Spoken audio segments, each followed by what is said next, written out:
Location. The location of Japan consists of a series of thousand islands, of which Honshu, Hokkaido, Kyushu, and Chicago are the four largest. Japan's closest neighbors are Korea, Russia, and China. The Sea of Japan separates the Asian continent from the Japanese archipelago.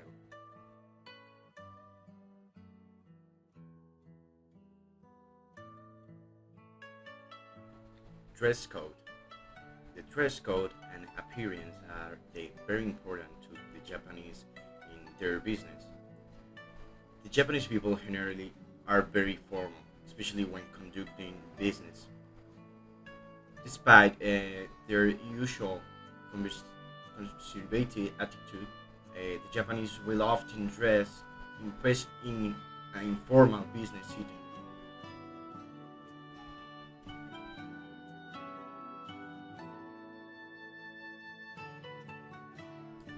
Dimension.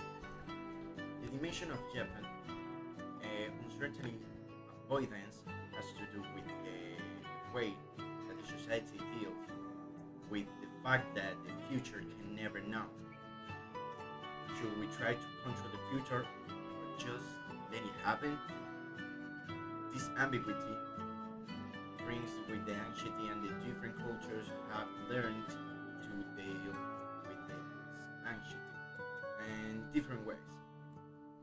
The extent to which the members of a culture feel treated by the ambiguous or unknown situations and have created beliefs and institutions that try to avoid this is reflect in the score on a uncertainty avoidance.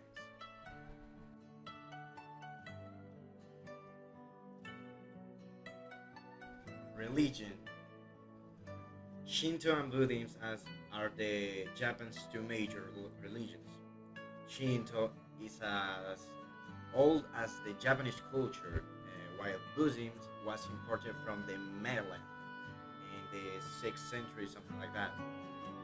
So, since then, the two religions have become coexist relative in the harmonious way and have even complement each other to a certain degree.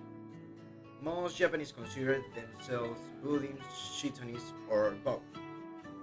Religions doesn't play a big role in the everyday life of the most Japanese people today because the average person typically follows the religious ritual and the ceremonies like a birth, weddings, and funerals. May visit the shrine or a temple on the New Year and participates at the local festivals, most of which have a religious background.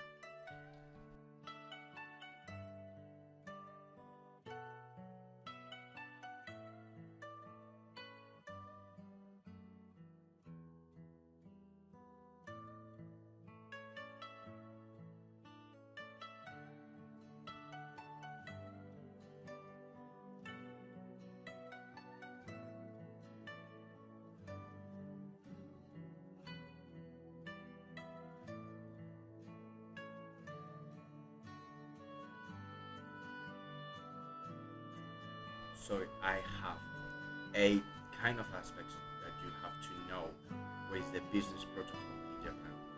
The first one is politeness. Being polite in Japan is very important because it's closely to connect to respect. Treat even the youngest attendant of the meeting with respect and they won't forget it. When the one's lady know of the company you are doing business with. The second one is business card.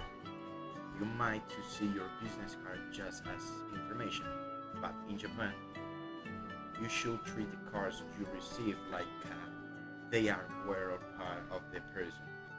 Show you respect by giving and receiving the cards with both hands. Don't write of them, don't flick of them, just keeping them on the top of the table and confirm you are pronouncing the name correctly. Keep your own cards and those you receive in an appropriate case and carry enough of them with you for the business trip. Third one, greeting as you know, Japanese don't shake hands, but bow. Japanese who are not used to Europeans might get very confident when you rush to them and shake their hands. So, wait for their reaction. If they offer their hand, it's okay to shake it. If they don't and bow to you, instead mimic the movement and just slightly to show you respect. Don't worry how to deep you have to bow. Your business partners don't expect perkiness, but only politeness. The fourth one is outfit. It's kind of simple ways to. You will be fine with a formal business attire, just as you will expect European business partner to wear. Five is the interest. It's important that you show your interest in your business partner.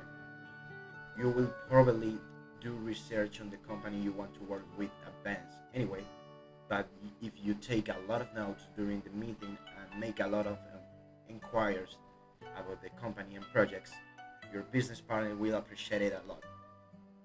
Six, the distance. Keep in mind that the first meeting with Japanese might feel a little stiff because they need to get know you first. So keep your distance physically and don't touch your business partner either. If you are getting along in later meetings, the feeling of distance might change a lot. So just be patient. 7. Time for preparation. That if you wish your business partner to sign a document or take a look at some data, he will much appreciate it if you send the documents as early in advance of a meeting as possible, especially when you are not directly meeting the head of the company. Decisions and revision take time on the Japanese side. 8. Unknown rules. If you are unsure of some rules or just don't know they exist, for example, where to sit, wait for the action of your business partner, and until he tells you where to sit. This is not the only the safest way to know you like the rules. It will be also recognized as the politeness and respect. And the final part, gifts and topics. The topics that you can use to conversation or ice breaking, you can find common ground, like listen closely to your partner and try to gather all the necessary information may reveal about the themselves. For instance, a Japanese person who speaks English most likely likes traveling, foreign language, or perhaps they studied abroad. Learn about their local area, that before visiting your client and their office, it would be a good idea to find out about the local area. You might want to check on some restaurants nearby. Many Japanese towns take pride in their local food too, so trying them out your own and give you something casual to talk to about during your meeting. Another one is talking about the weather. If you didn't have a chance to research before the meeting, a good conversation opener will be the weather. In Japan, people like to start in their greetings with comments about the weather or the current season. And gifts, something from your house or a culture is appreciated.